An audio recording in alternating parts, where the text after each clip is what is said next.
The best way to avoid having to get a rental in between selling your home and finding your next property to purchase is to ask the seller for a rent back and have this negotiated as part of your contract.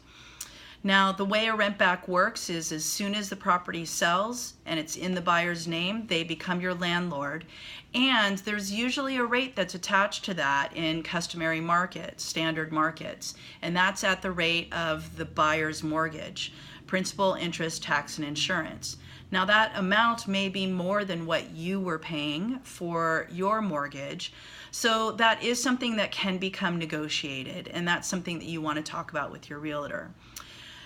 It's also very often in a competitive market where buyers will offer free rent backs, and this is something that your realtor can negotiate for you as a seller as well.